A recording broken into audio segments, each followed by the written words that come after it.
every problem has a solution.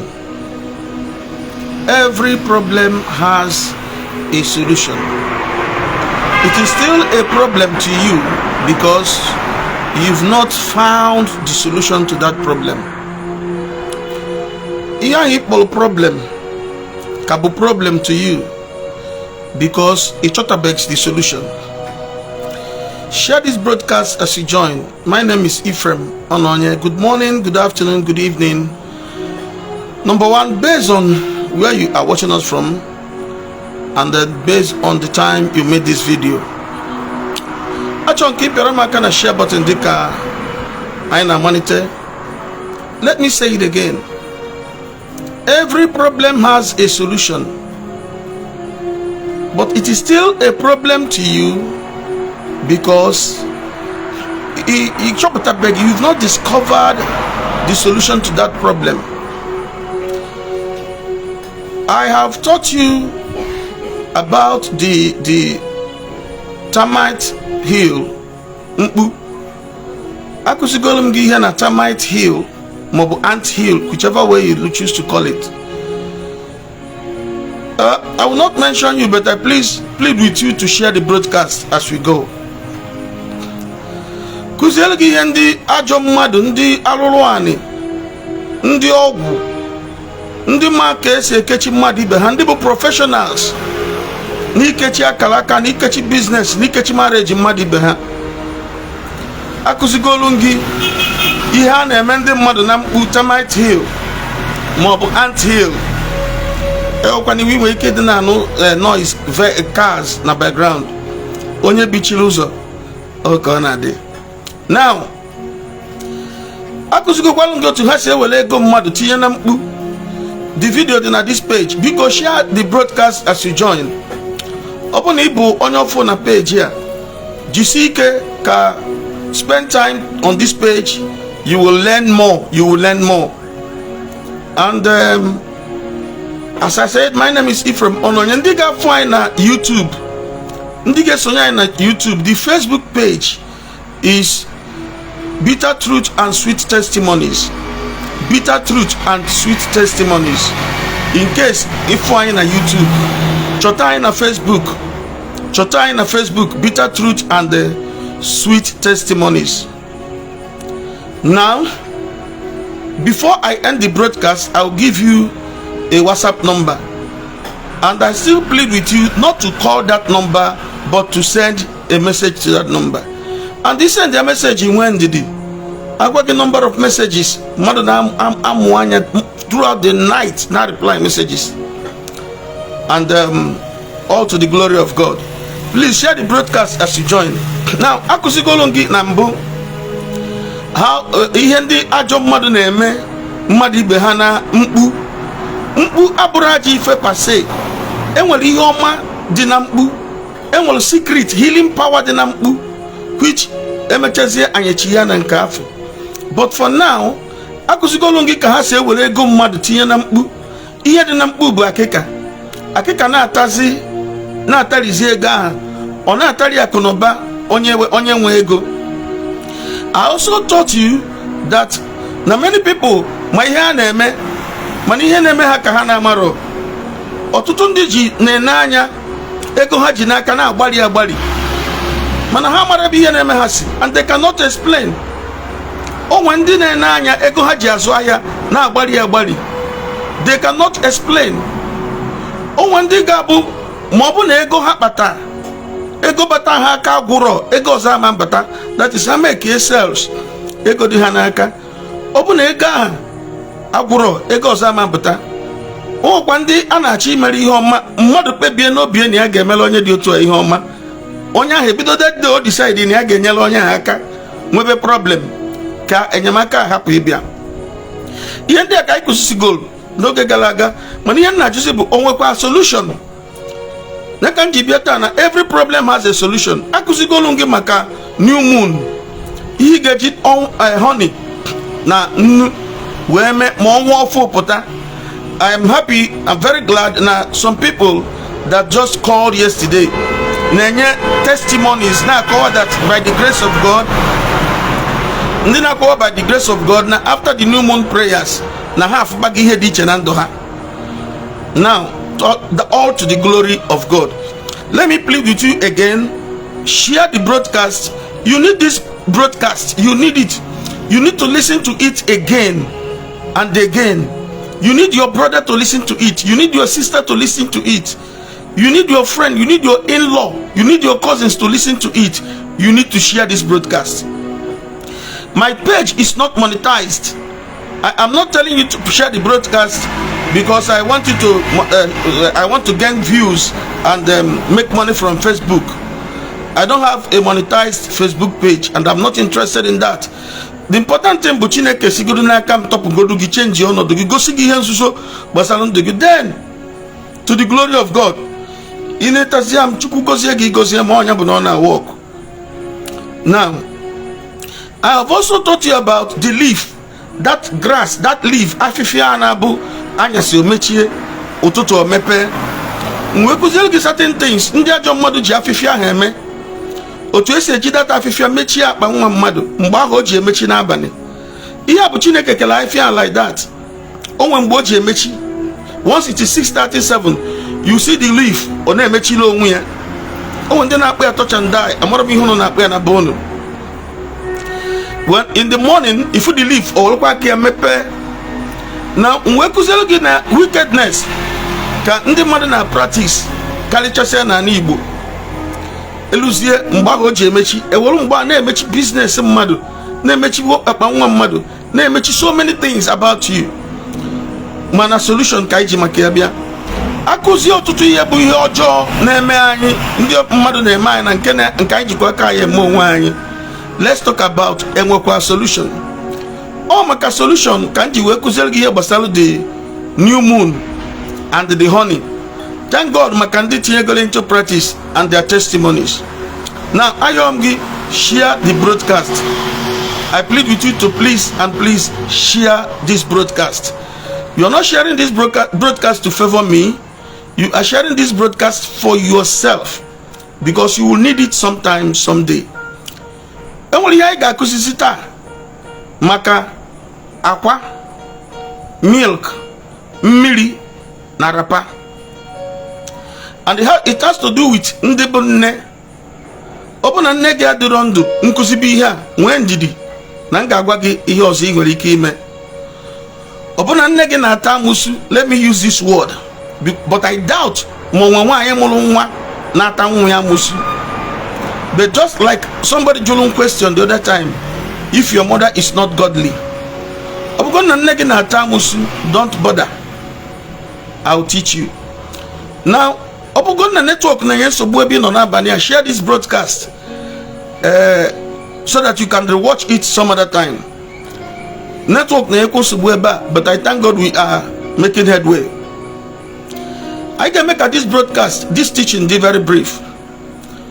Mgbe ngụzichara gị maka afifia ahụ wee gwa gị na so many people nọ ebe ha nọ today na-ejegharị ekpele, na-ejegharị dibia, na-ejegharị na nke ndị eze nwanyị just because na somebody ji ihe Chineke kere ya ka e wee megide mmadụ, mana ọrụ aka ekwensu ka ọ bụ ịkụziri mmadụ ihe ọjọọ, ịkụziri mmadụ otu esi ekechi mmadụ ibe ya, ịkụziri mmadụ otu esi ekechi business mmadụ ibe ya, and so on and so forth. Mana ana m ekele Chineke na ebe ekwensu wepụtara time na-akụziri ndị nke ya how to keep you in bondage. Chineke wepụtakwa time na-akụzikwara ndị nke ya how to lose you from that bondage. Therefore I pray now, whomsoever that is watching this broadcast, ama maybe is now watch here, or whomsoever that will watch this broadcast later, every bondage in on me, I pray for your freedom in the mighty name of Jesus Christ. I pray for your freedom in the mighty name of Jesus Christ. I pray for your freedom in the mighty name of Jesus Christ. Amen. Now listen. I'll be fast. One thing more, agwangenanga kuzilugi maka akofolo. Akofolo ba aku di empty de titia. That pumpkin di empty de titia. Onwori heji di n'ime. mana ụmụnne akụ ndị ọzọ nwechara akụ n'ime ya, mana nke a bụ the empty palm kernel. So many people know where they are today and they are empty. Nothing is working in their lives, nothing is moving. They will struggle like others, but they will go home empty. The year and agwu empty. So emptiness. That will be my next teaching on this page. Remember, I told you, if you are joining us or if you're watching us from YouTube, please do good by following Ephraim Bitter Truth and Sweet Testimonies. That is the Facebook page. Bitter Truth and Sweet Testimonies. Your freedom has come in the name of Jesus. Now,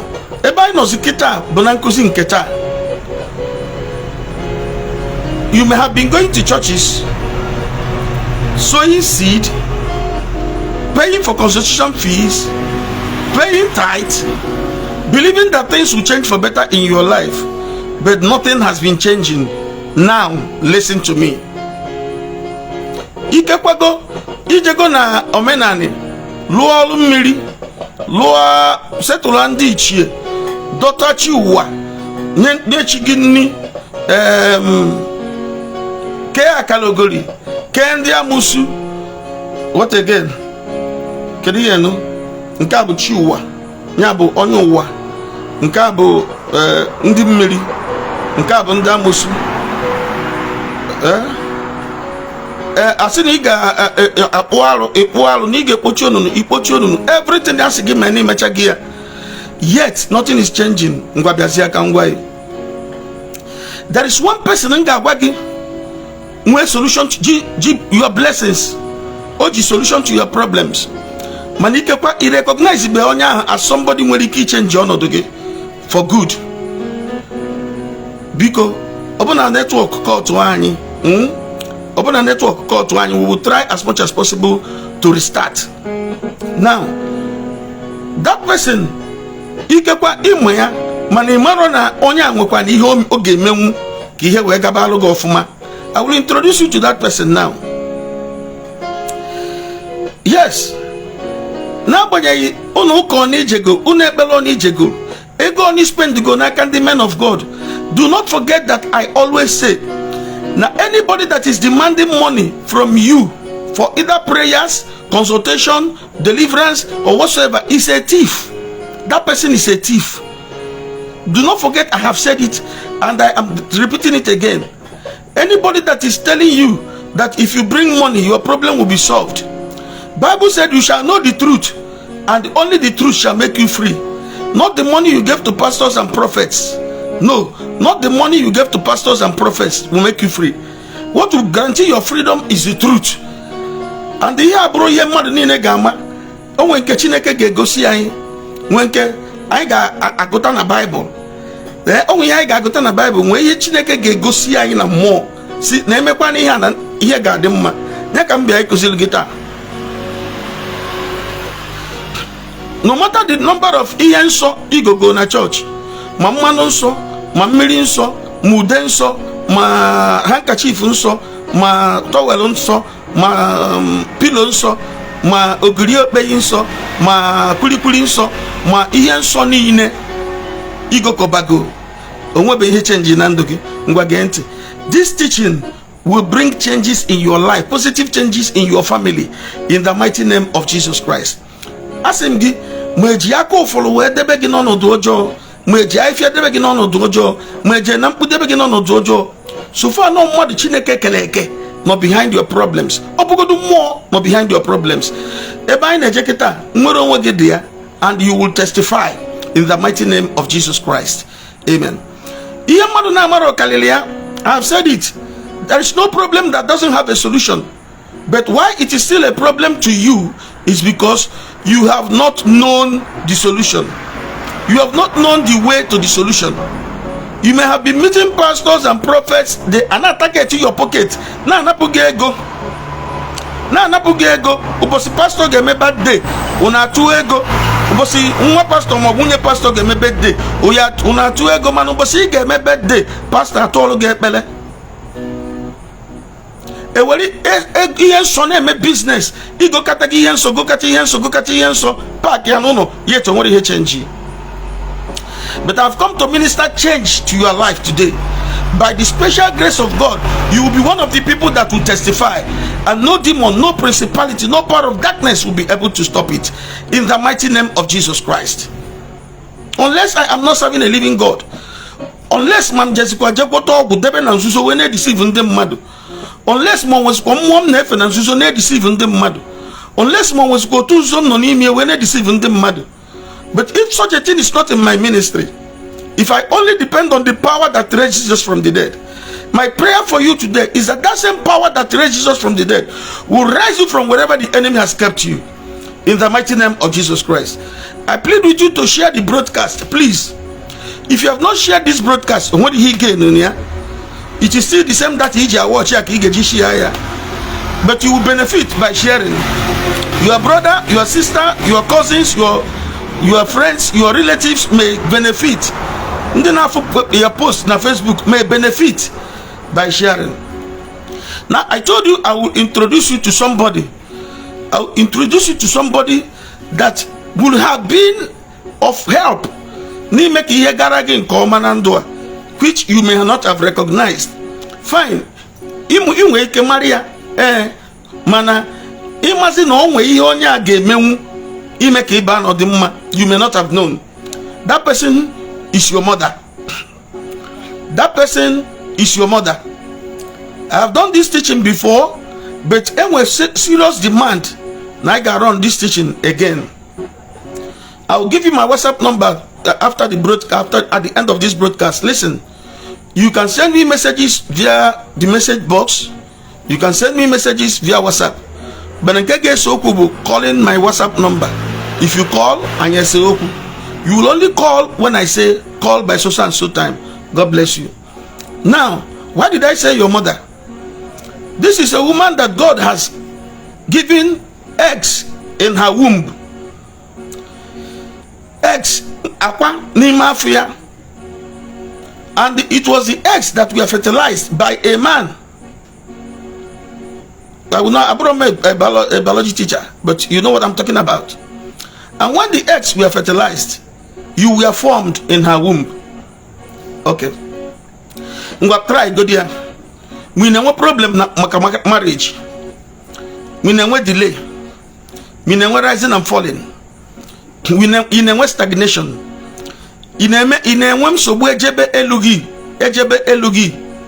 I'll still teach you about your dreams, things you see in your dreams, eating in your dreams, having sex in your dreams, seeing masquerade running after you in your dreams, seeing yourself in a primary school they go before in your dreams, seeing yourself in the village everybody to go abroad in your dreams, seeing yourself still serving your master in your dreams. I'll teach you about that maybe in the next 2 broadcasts. And the cobweb, I will teach you that in your dreams.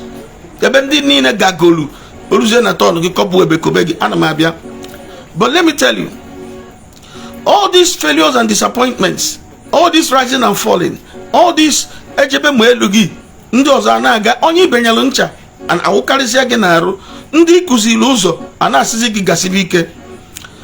some of what they can join late. If your mother is dead, listen, you will learn. If your mother is dead, listen, you will learn. I want you to buy these items, 4 things. Number 1, eggs. You can buy a crate of egg, buy milk, buy water. Listen again, water. Buy wrapper. When kuzili here basara and I hear and others. Some people said namubu native doctor no dibia malum. Ngwa no ha wakadibia malum. Again, some people were asking, at least a bishop asked, said, I told you the other time that my father's mother, that is my paternal grandmother, was a strong native doctor. My father was a very strong native doctor. No matter the almost always solution to it. Onyo bosi open and watch this broadcast. even na-ekwu nwunye Ojiazụ nwunye Charles Nnabenyi Ọnọnye.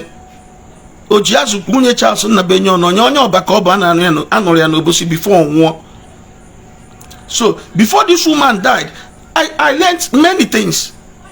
Now by the grace of God and better on ministry, when I convert native doctors, there is a video we posted on this page, Bitter Truth and Sweet Testimonies. Bitter Truth and Sweet Testimonies. There is a video we posted recently where a native doctor was teaching me otu esi ekechi mmadu. Ebe nwa dibia nwanyi na akuzili otu esi ekechi mmadu. So I learned a lot from them. Ndi dibia ni na I convert have blue Christians. I still communicate with them. I keep communicating with them. They are my children, sons and daughters. We'll be learning from them, and we'll come back and declare your freedom. Ayakuzukwalagi makana gwamgi na ekwensu na akuzili ndi nkiye otu esi ekechi mmadu. Mana Chineke na akuzili ndi nkiye otu esi atoge ndi ekechiri. Onya ka nkuzi aji bia. Ihe nna chi kuzili kita bụ ofu akụkụ ka ị ga-afụ na Bible. Ihe ndị ọzọ niile enwere ike ime afịa na Bible. Mmụọ na-akụziri mmadụ ife. Mmụọ na-akụziri mmadụ ife. God speaks to his servants. If you read the Bible said, Chineke wee sị Noah gwa ndị m, Chineke wee sị Moses gwa ndị m, Chineke wee sị Joshua gwa ndị m, Chineke wee sịkwa m gwa gị, ọsọ gị were ya, ọsọrọ gị rapụ ya, mana ọ dị mma gị dị na ya. And I believe na ị ga-anabata ozi ọma, ọ dị mma gị ga-eru gị aka n'aha Jesus Christ. Amen. Now listen, buy eggs. You can buy a crate of egg, a carton of milk, or a tin of milk, or the quantity, half dozen of milk, the quantity you can afford. Buy water, bottled water. You can make it a one big bottled water, and one pack here, or anything. Buy wrapper. Take it to your mother. You are going to pass the night with your mother under the same roof. And after that, you will stop giving money to pastors and prophets for prayers. You will stop giving your hard-earned money to any pastor or any prophet, any dibia or any ezewani. You stop giving them money for solutions to your problems. I am telling you. Listen and learn. After this broadcast, new moon. New moon on a walk on that walk. I'm telling you what God speaks to my ears, and when you do it, it will work. It will work. I am not demanding money from you. In my 25 years in the ministry, I have never demanded money from anybody. Not for counseling, because I know it is evil to demand money from people for counseling. Not for consultation, not for deliverance, not for no. But I'm not poor. Even those that are dragging money, they are not living better than me. All these cars, all these vehicles parking through me. Yes. Through me, so na Chineke gasakwa gị nwe ekpere Jovika Monsa Chineke gasakwa gị nwe ekpere, and I believe that Chineke na-aza ekpere gagara aga n'iru na-aza ekpere whether ma ha ekweta na ọ na-aza ekpere ma na ha ekwetara na ọ na-aza ekpere. Me, I'm not part of RNG ministry and I can never be part of it. What I know is that that same God, that same power that raised Jesus from the dead will change your situations if you believe, and I know it will happen in the name of Jesus Christ. Can you please share the broadcast? Come back break one thing to share the broadcast. Share. Share to groups. I'm about rounding off for Mambogi. Igbo Channels TV, I hope you are there. Now listen. If you buy these things, the egg, the milk, the water, and the wrapper, wait. Make sure you pass the night with your mother under the same roof. Those whose mother are dead, still wait. I will teach you. Pass the night with her that night. Early in the morning, wake her up. Do not let her brush her mouth.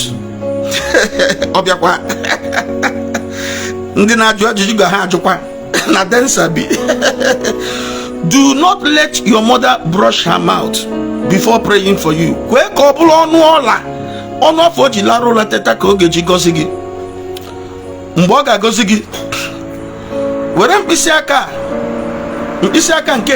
at it. This center one. Tukwasena your navel. No to bogi. Why you get the back no to bogi? Because no doji korogi na negi. Mbino na afo. Bu no to bogi kosiga. No to bonyawa kosiga no to bogi. I know you know umbilical cord. Okay, yeah, in the science. Umbilical cord. The umbilical cord doji korogi na negi. Mbino na afo. Bring it down a little. Bu no to buya kosiga weba no to bogi. So, what do you need to do? Wherever I can get it here, Jidano to begin born, I go to get Nuku secret can never. Remember, I told you, oh, what a problem, what a solution. Mani that problem, Jikabulu problem to you, but no one go see the solution. Onwe bonye me pelanyagi, inwebe the opportunity, meet in the morning woku. In a meet pastors and prophets and the gymnastic in the Pentecostal giri gara. It will be opportunity meet on your morning woku. You meet on your morning woku, man, every problem with solution. Yes. That problem is still your problem because you meet on your morning woku. Share the broadcast, can go again. Share the broadcast, can go again now. Time Maguna, just share the broadcast, come into Wako Ibonsu Bekampo. Remember to write me in a message box. Mobuna we hit your kanyarega makea. And the nyege berige me biko me bera heme. No ime bera ogazieregi. Inwe miracle. Inwe testimony. Then from here to ngozi chineke gozi gimu weketoke ni mia. Anama anage go consultation. Anama anage go card. Anama anage seed. Anama anage tithe. I don't collect tithe. But I wait for God to bless you. Then you bless me. Okay. Wake your mother up early in the morning. Hand these things over to her. I go and get nigga where I'm pesaka and ketiti. Toka sino to begin. Mboga na gozigi. Mboga gozigi. Yoya kobi kwa saki na your shoulder. Biko. Yoya kobi kwa saki na your shoulder. Do you know why? The Bible says, "For unto us a child is born, and unto us a son is given, and his government shall be upon his shoulder." Je gwande na kusi. Na kalaka mmadụ dị ebe a si ha na musi ihe mmadụ ji bi ụwa bụ akalaka ya dị na shoulder. And unto us a child is born, unto us a son is given, and his government shall be upon his shoulder. Be careful how you allow people to place their hands on your shoulder. Warning. When Jesus was being baptized, the dove came from heaven. The dove did not land on his head. The dove landed on his shoulder. When Jesus was being baptized, the dove did not land on his head. The dove landed on his shoulder. Don't forget, and his government shall be upon his shoulder. Isaiah chapter 22 verse 22. Isaiah chapter 22 verse 22. Okay. And on that day, every burden shall be lifted off his shoulder, and every yoke from off your neck. Now, again, when he wanted to carry his cross, he carried his cross on his shoulder. I cannot continue talking about shoulder, but please tell your mother to lay your hands on your shoulder. That is if you are living within. Now, for those who are in diaspora, before I come to that, why will you buy egg? It is the egg in her stomach. Let me not use womb now. In her tummy. Why will you give her wrapper? The day you were born, she gave you a wrapper. The day you were born, she gave you a wrapper. Your mother gave you a wrapper. The day you were born. Ima the wrapper? That one educate mbamologo. And the first thing she gave you to eat was water. Then finally she gave you her breast milk. That's the milk. So your mother's egg formed you. She gave you a wrapper, and the next thing she gave you was water. After the water, she gave you her breast milk. So please buy the crate of egg, wrapper, water, and milk. Get it to your mother. Okay. Now for those of you, which type of egg? Hey, aqua coco.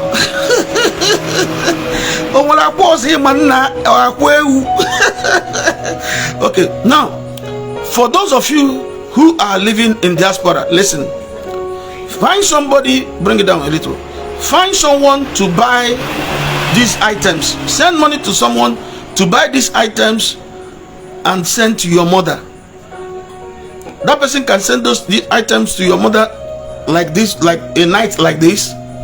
Then tell your mother that you call her on phone to bless you in the morning. One mama no iga we na phone no to call gozie gi. Amoro mama na wata even na okay.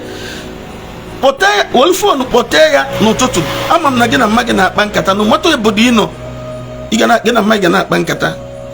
Bon magi na phone ko ogozie gi no tutu ha. Mgbe ahụ na agozi gi brother ijide phone otu awala kan ni gi debe no to boga ko we na agozi gi. Then she is not there with you to place her hands on your shoulder, but I want you to see her. Hey, I want you to see her placing her hand on your shoulder. Listen again.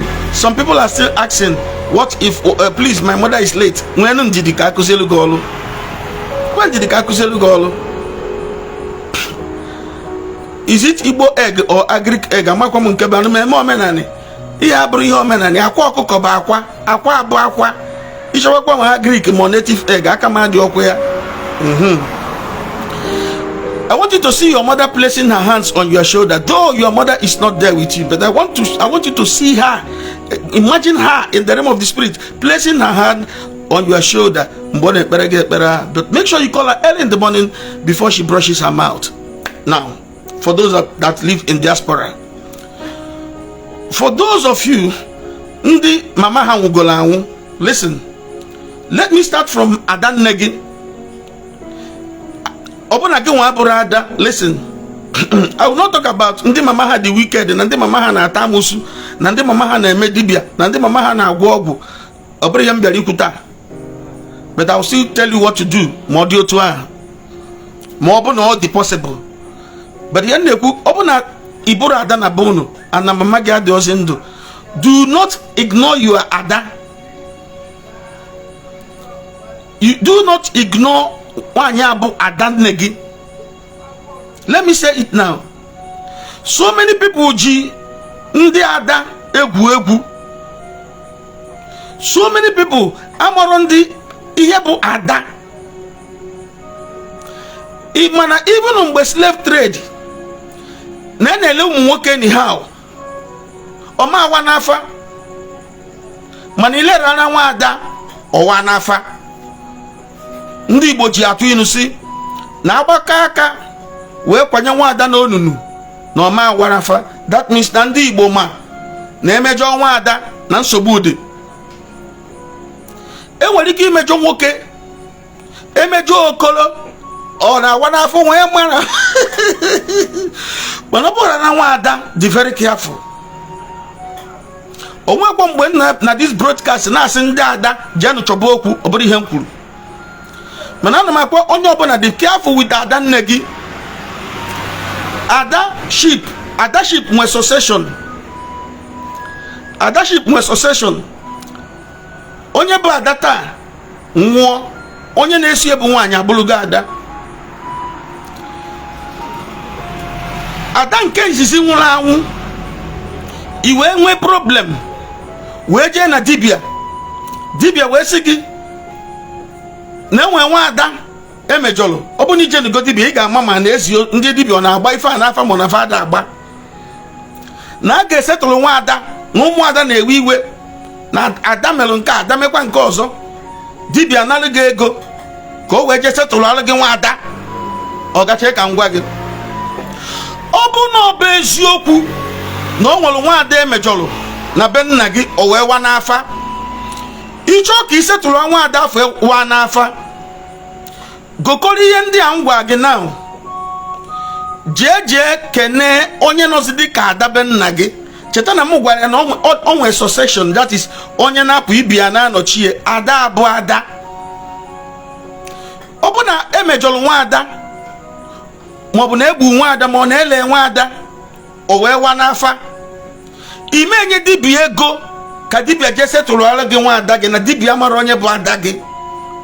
Ọ gị nwa ma na prezidenti anyị taa bụ Tinubu, na ọ bụrụ onwe ụgwọ gọọmenti ji gị mgbe Buhari na-achị, ime achọrọ Buhari jebe n'ụlọ, you go to the Aso Rock, ọ Tinubu bụkwa prezidenti, ọ gọọmenti ga-akwụ gị ụgwọ. Ife anyị na-ekwu bụ ada, not mafia, ọ bụ Nkechi maọbụ Ifeọma maọbụ Uju. Ọ bụ na nke pụrụ apụ bụ Ifeọma, ọ nọrọzi o wee bụ na onye nwa ka emejọ ọwa n'afa, nke na-esi ebulu Uju ije setụlụ ha Uju, ọ bụrụ Uju ka isetụlụ nwa ada ka isetụlụ. Remember, eziokwu na afia bụ Uju, ide esetụlụ ya na ị na-esetụlụ Uju, ị na-esetụlụ ya na ị na-esetụlụ nwa ada.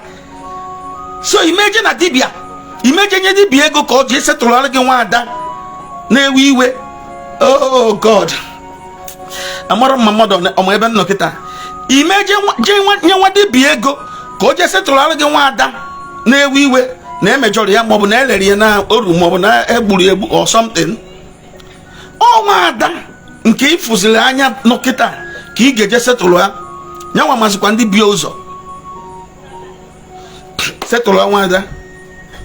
Ihe njibikwa okwu kpọọ maka ụmụada bụ na nwaada can do the job of mama ma ọ bụ na mama nọrọzi ndụ.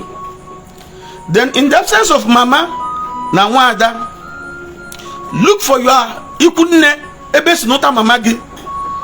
Gee m ntị, onye bụ mmesi ụnụ asị na ụnụ amarụ ma mbụ onye omenala ma mbụ onye ụka, nke a gbasa ụnụ.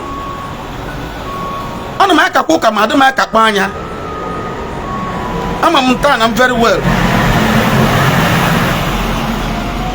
Jee ikwu nne ebe si n'ụta mama gị ijebe, maka na nke a bụ ozi mama gị direct. Ijebe golu ọjị,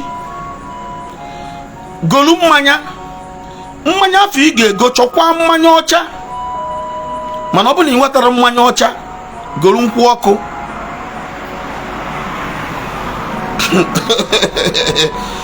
Ị ga-afụ ndị ga-criticize na mụ ifre ma ọ na onye si mmadụ nye golu alcohol.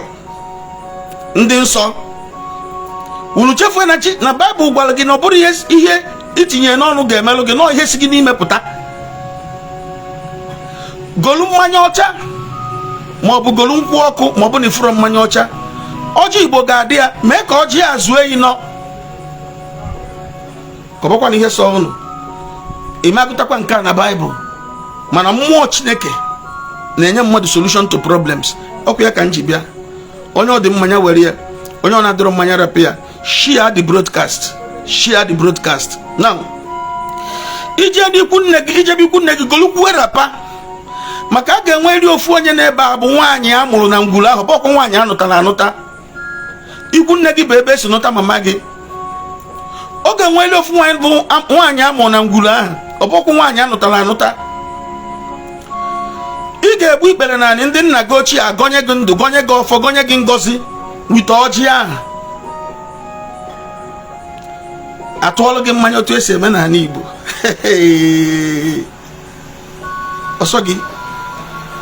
Ọsọrọ gị ichirizi arapa ahụ nye wụkwasịrị ya ofu nwa ada, wụkwasịrị ya na shoulder. Nwa agbọghọ amụrụ na ngwuru ahụ, nke ọbụla lute ego aka, nke ọbụla n'ebe a that day. Ụbọchị ị ga-eji ya, ị ga-ezikwa ndị ikwu nne gị ozi na ị na-abịa, na nwa di ya na-abịa. Ihe iji eji bụ na mama gị anọrọzi. Ọ bụ na mama gị nọ, isetụrụ na mama gị is okay. Mana ọ bụ na mama gị na-anọrọzi, zie ndị ikwu nne gị ozi na nwa di ya na-abịa. Yọkwa ha na ịchọkwa ka ofu nwa ada ha nọ n'ebe ahụ ka o wee napụ gị rapa ahụ. Ime nke a, chọzie pastọ gị, maọbụ reverend gị maọbụ bishop gị maọbụ apostle gị ma reverend father gị ka ọ gọzie gị. Ọ bụrụ na ọmụnwa nka ga-enye gị ekpere ị ga-eme sef ka ije ahụ ije ghara ịna n'iyi ọmana n'iyi. Ndị otu anyị machakwa ihe ndị a, ụfọdụ n'ime ndị otu anyị machakwa ihe ndị a, but they will not let you know. Share the broadcast because share am the broadcast ka m wee finish here. Where is your ministry? I would like to come there. My ministry behind the former Obosi police station, Obosi, Anambra State. Behind the former Obosi police station, Obosi, Anambra State. Now share the broadcast. Come well and there. Because share the broadcast now. How many eggs? 1 crate of egg, 2 crates of egg, to a half dozen in company anywhere. Now, ndị otu anyị machakwa ihe ndị a, but they would like to be giving money to the church. That chọrọ ka ị na-enye ha ego, ka ị na-eso seed. Ndị pastor, ndị prophet, ndị reverend father, ndị apostle, ndị bishop, ha chọrọ ka ị na-eso seed na-akwụ tithe. And that is why they will not let you know this truth, because na mana itinye ukwu na nka inwe solution to your problem. Ha ma na isonye ukwu ebe anyị na-aga kịta na solution to your problem ga-abịa. Enwe high tendency na ọ ga-eweta solution to your problem, but they will not let you know because all they are interested in is to make money from you. Most of the churches, the Orthodox churches, the Pentecostal, the ministry, the prophet, all many of us are interested in is to make money from you. They will not let you know the truth. The Bible did not say you shall bring 15,000 or 100,000 and your money shall make you free. No, the Bible says you shall know the truth and the truth shall make you free. And even Jesus himself said, it's an express warning. Also, go on ndị isi, mepee ndị anya ndị isi, go on ndị ogbi, gbọdie ndị nwụrụ anwụ, chụpụ ndị mmụọ. Mana Jesus unu anakwana ha ego ọbụla. Aka na debezikwa iwu a akụkọ na ntị. Anyị na-ana ego na-eti ndị mmadụ ịchaka, na-eticha ndị mmadụ onye etichasị ala agbabe ya aka. Stop giving your money to pastors and prophets. Stop giving your hard-earned money to pastors and prophets. Share this post. Share this broadcast. Now, Abezana they say, Mamam the wicked, Mamam Natamus, Mamam gi cabin, buy overhead, Jabi Kunnegi. Open the show. Oboko no nyamuma gwagi, na mamagi Natagamus. No need the show. Na mamagi bunsi na janaka. Yes, one ibun sena janaka, ya ga-ama n'obu. Buy overhead, jebi kunne gị ha gozie gị. Bu ikpere na aja na ebukwa n'ikpere na cement. Ka ndị kunne gị gozie gị. Nke a bụ nnukwu ife ka nkụziri gị taa. Ọbụkwa na danne gị dịkwu wicked bụrụ amụsụ bụrụ nke ọzọ. Rapụzia ya, jebezia ikwunne gị. O nwe ihe gbata m n'obi nchọ ka m kwuo kịta. Ọ bụ na ị nụrụ di, ụmụ nwaanyị, ọ bụ na ị nụrụ di nwee problem na marriage gị, iwe si be di gị natabe nna gị, kwanyere onwe ya ugwu. Rapụ ndị nwunye ụmụnne gị ndị nwoke ka ha nụọ di ha bịara ịnụ, ọ bụrụ ha nwa mebi marriage gị. Ụfọdụ aghọtara nke a kịta, ọ dị ka iwu abịago ụfọdụ. A sị m nwaanyị nụrụ di nwee problem na marriage, o wee si be di ya natabe nna ya, kwanyere onwe gị ugwu. Rapụ ụmụnne gị ndị nwoke na nwunye ha ka ha biere onwe ha n'udo. Ọ bụrụ nwaanyị nwanne nwoke na-anụ, ọ bụrụ ya chụpụta gị be di gị, nyenụ ha azụmike, nyenụ ha, kwanụ ha ka ha kuo ume. Amakwa m ihe m kwuru ihe a. Then Genesis chapter 27 verse 4. Genesis chapter 27 verse 4. Can we hold this Bible back up? Before I give you my WhatsApp number. Amara, milk can be liquid, can be powder. Man may prefer liquid. Makanka nege ngoladro na powder than liquid. Now, Genesis chapter 27 verse 4. Do not forget your father, your mother's blessings. Don't forget your father's blessings. I will come back for it, because some of us now I worship ancestors. mana ha na-akparị nna ha. Your father gịnị ya nọ kịta ị na-eneda nna gị anya, ị na-akparị nna gị anyhow. You don't respect your father. Ị dakwanyere nna gị ugwu, mana ị na-honor ancestors. Who are the ancestors? You honor the ancestors without respecting your father. You honor the ancestors without honoring your father, but the living ancestor. Your father, but the man not in between you and your ancestors. You didn't hear me well. I said your father, but the man not in between you and your ancestors. So if you think you are honoring your ancestors while you look down on your father in the physical, again, you are making a fool of yourself. Genesis chapter 27 verse 4. Osea, je bue anu buterem kanlie kampulo bim we gozie gi. Gekwanti, ngozi nna na gozi nwu ya. Ngozi nna na gozi nwu ya. Ọ dị bụa. Enwe nke enu ọnụ, enwe nke ime obi. Agozie gi n'enu ọnụ, ị nwekwa nnukwu problem. Agozibekwa gị maka ngozi ahụ esiro n'obi. Osi bue anu buterem kanlie ka mkpụrụ obi m wee gozie gị. Aga m akwụsị ebe a. Chere m na the next broadcast.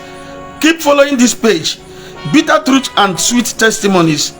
Bitter Truth and Sweet Testimonies. That's the Facebook page. And my WhatsApp number is 070 51 20 29 88. Let me mention them again. 070 51 20 29 88. That's my WhatsApp number. If you have not shared this broadcast, share this broadcast. But let me beg you, please. I'm my guy. I'm na phone. Because there was in a WhatsApp. If there was in a WhatsApp, when did it? Because so many people not online, so many people not online before I get the queue to go in there. We'll take one after the other. We take them one after the other. All these guys see one on the phone, block one again. But I don't like blocking people. I don't like blocking people. That's why I beg, please, do not call me on phone. Only send a message to WhatsApp, and I'll give you attention in due course of time. Please don't forget to keep following this page. Bitter Truth and Sweet Testimonies. Bitter Truth and Sweet Testimonies. My name is Ephraim Ononye. I love you all. Please share the broadcast, share the broadcast, and share the broadcast again and again. God bless you. My video I kuzi maka mkpu otu esi etinye ego mmadụ na mkpu. What about the items? How will she use the items? Ọ ga-aṅụ milk ya nụ rie akwụ ya nụ ṅụọ mmiri malụ rapụ ya. She will use the items on kia. Can I use all these items for all my kids? No. The items are not for your kids. The items are for your mother. It is kids giving to their mother, children giving to their mother, not mother giving to children. Maybe you didn't enter well, you didn't join on time. That's why you should share this broadcast. Share the broadcast and watch it again. Drama to draw now. Share the broadcast and watch it again. When I say using for all my kids, no. Then when I look at the woman, your mother can see you get message the items. Milk or gang on milk, ya no nkia kobo. Nwa milia, mara pia, ria koya, onye tuzukwage, onya wacho hinye to gimake ezigbo nne kobo. Amara man ko wan ka ofuma. Now, akuzilunge maka mkpu. Ndị na-etinye ego mmadụ na mkpu akịka ata ya. The moment akịka na-ata ego onye ahụ, that moment ka finances onye ahụ na-agbali. We're working at so many people. What about if you are overseas? You did not watch the broadcast. Helen, I can say authoritatively that you did not watch the broadcast because I talked about it. We're working at so many people. My hand and money and kahana maro. We're kuselugi. Iya India Roland in Eme. Net yet the band the Madonna dojo. Akusikwalongi here basalo the leaf. I hear mechi name video on the this page. Video on the this page. Bitter Truth and Sweet Testimonies. Man of God, Mother Brochuku Solomon Fidels. God bless you. I forgive. because my daughter offended me, so I cursed her with anger. If you no, share this broadcast to your daughter. Forgive your daughter. Forgive your daughter. Madam,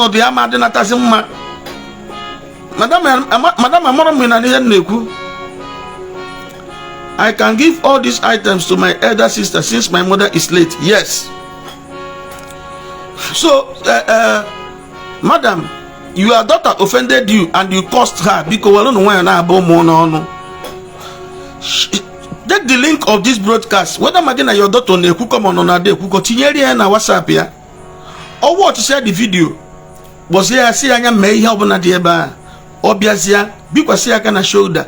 Where will be Sakanka, the Beno to Buya, Gozia, here Gadeliama, here Gadeliama. My son has not started working. He can raise money, you can help him, assist him with some money. Osigra, eat them, important temple. Go see Nampulo biggie put out, no biggie, Gozia, your body is no biggie. She is still 14 years and she didn't have a phone. But in 14 years, you got what the even if no go to these items, you can also be the one to give her the money to buy these items. About the 14 years. Man, I want to clear here below. Well, God bless you because she on this broadcast. Oh, no, Amaka Julie, God bless you. She on the broadcast. Does here and your Kamara Misha got on the broadcast. I got you favor. Chineke Gozie no need na watch this broadcast. Princess Maka, my mother like to share with the whole world. She has been like that. If she share these items with other people, or what do you mean share with other people? I'm a Princess Maka. I'm going to share on the broadcast. Ignatius okay. Come to the message box. Come to the message box, or you chat me up on WhatsApp. The WhatsApp number is 0705120988. Patrick Agwarambo on your Chiekebo. God bless you. God bless you. Share and broadcast. Ifoma Ike. If you share the broadcast, oh, Helen Tunta. God bless you. Help me share the broadcast. Nanny Stephen. God bless you. Share the broadcast. Augustine Okwu na Okwu. Share the broadcast. Oh, Dirani Wendy, hey Afanka, Wendy, share the broadcast. Pretty Sylvia, pretty, you are pretty indeed. Share the broadcast, please. NBC Mike, share the broadcast. Ness again in my hall. Share the broadcast. Oh, Chi Mary Onwa Zombe. May God bless you and bless everybody that has joined this broadcast. May God Almighty bless every man or woman that has joined this broadcast in the name of Jesus. As we keep Chuku, share the broadcast because Ernest Chukuka, I know you will always share the broadcast. Princess Ella, share the broadcast for me. God bless you. Mark, God bless you. Share the broadcast. Chineke Goziano Nine. Ihoma mebere unu ka unu na enwe testimonies ka unu na akwatalo m ibu ka na eriju afọ. God's gift ABC N1. You just join, please share the broadcast so that you will rewatch. I love you all. I'll be doing my best to make sure that your prayers are answered in the mighty name of Jesus. Amen.